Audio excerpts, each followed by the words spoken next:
As we grow older, the world begins to quiet down. The phone doesn't ring as often. The house feels more still. And sometimes we find ourselves spending more time alone.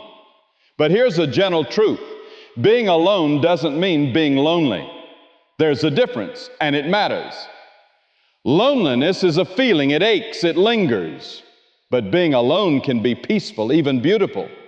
It's not an absence, it's an opening to hear your own thoughts again, to rest, to reflect, to remember, to simply be without needing to explain or perform. So if you've felt the quiet lately, let's not rush to fill it with noise. Let's explore what it might be offering instead. This is not about sadness, it's about rediscovery. And today we begin that gentle journey together. Chapter 1, Understanding the Difference. There's a quiet truth we often forget as we grow older. Being alone is not the same as being lonely. Alone is a physical state, no one else in the room, no footsteps, no voices. But loneliness, that's a feeling. It's not about who's around you.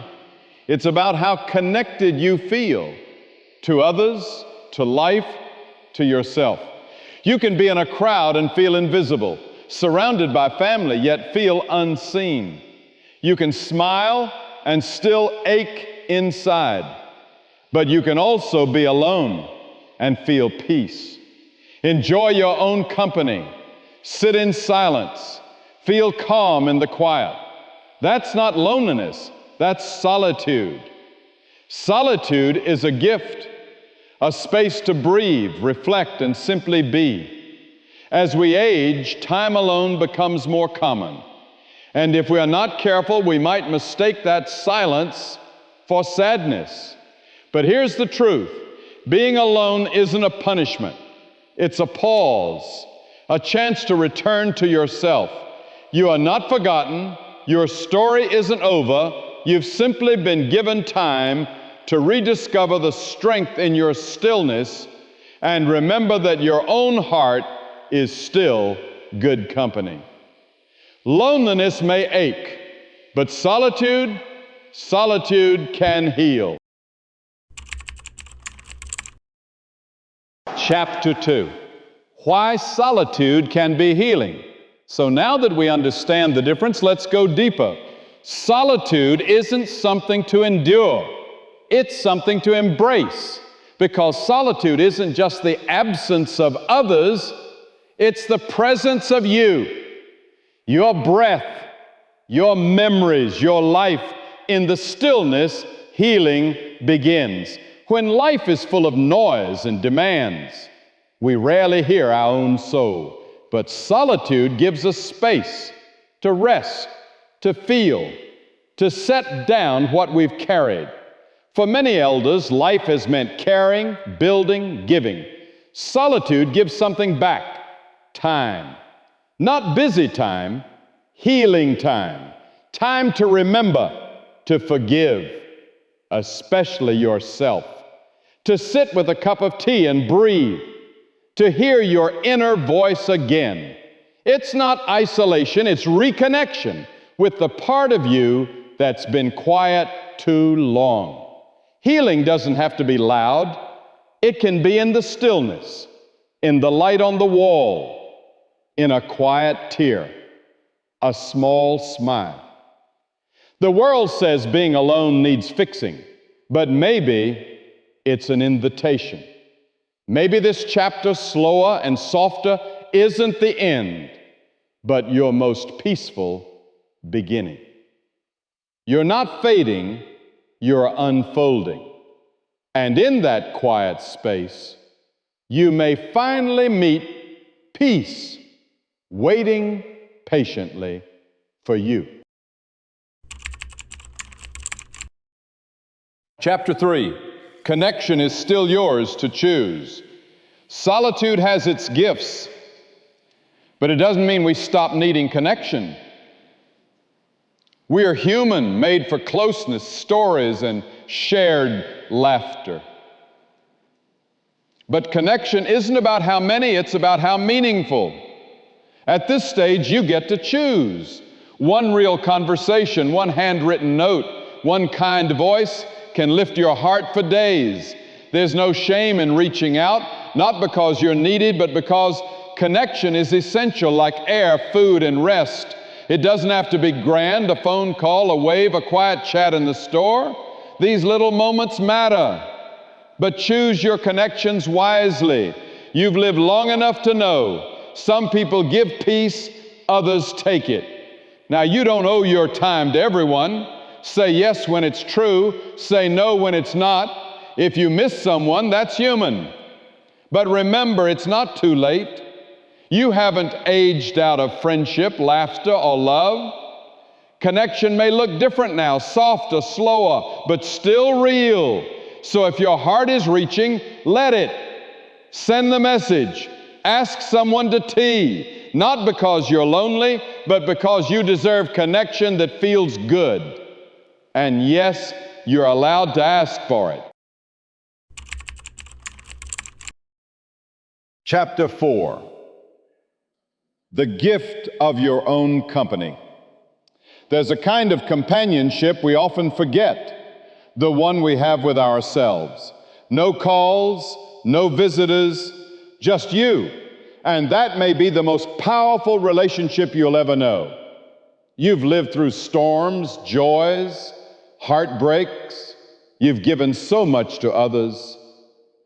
Now you have space to give some of that care back to yourself, to sit with your heart, not to judge, but to understand, to look in the mirror and see a familiar friend, to simply be with yourself gently, kindly, honestly. There's peace in your own company.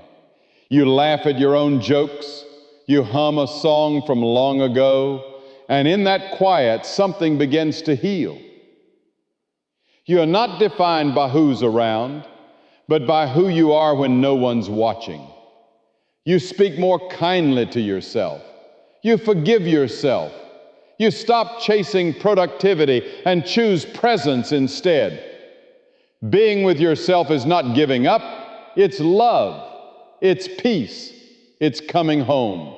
So if you find yourself alone, rest, sing, write, cry, smile. Let it be time well spent, because your company is not a last resort. It's a gift, and you are still a beautiful place to come home to.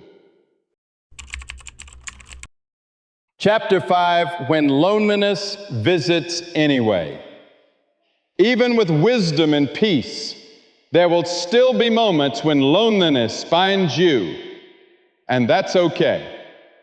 Truly, loneliness isn't weakness. It's not a failure to be grateful or strong.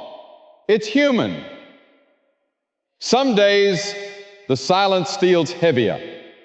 A memory sneaks in, soft but sharp. A chair feels too empty. A laugh from next door stirs something inside. A photo, a scent, a song, and suddenly you miss what once was. These moments don't mean you're broken. They mean you've lived. They mean you've loved. And yes, you're allowed to feel it, to miss someone, to wish a moment had lasted longer, to say, I miss them, without apology. Let the feeling come, not to shame you, but to honor the life you've lived, the love you've given.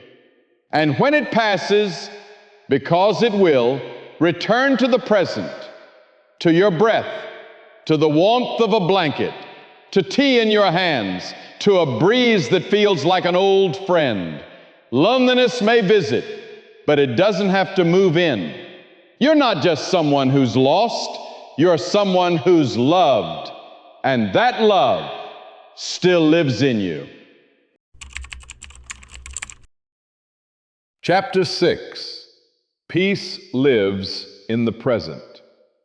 Let's pause here, not to fix or chase anything, just to be.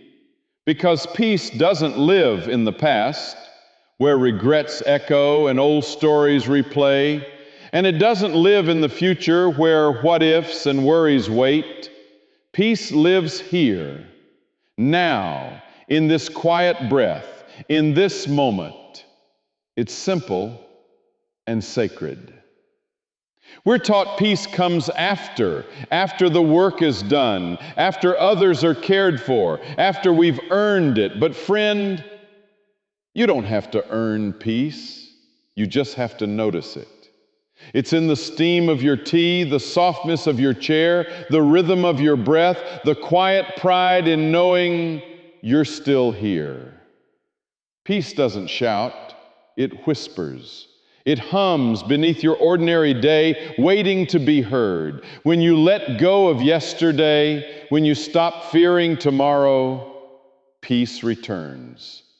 You've walked through storms, you've carried so much, but now you can set it down, rest, enjoy your life, not as duty, but as a gift. You don't need a perfect life to feel peace, you just need presence. And it's already here, with you, in you, right now. If this message made you feel a little better, leave a comment. Your story might help someone too. And if you want more gentle reminders like this, don't forget to like, subscribe, and hit the bell. Let's keep growing together, one moment at a time.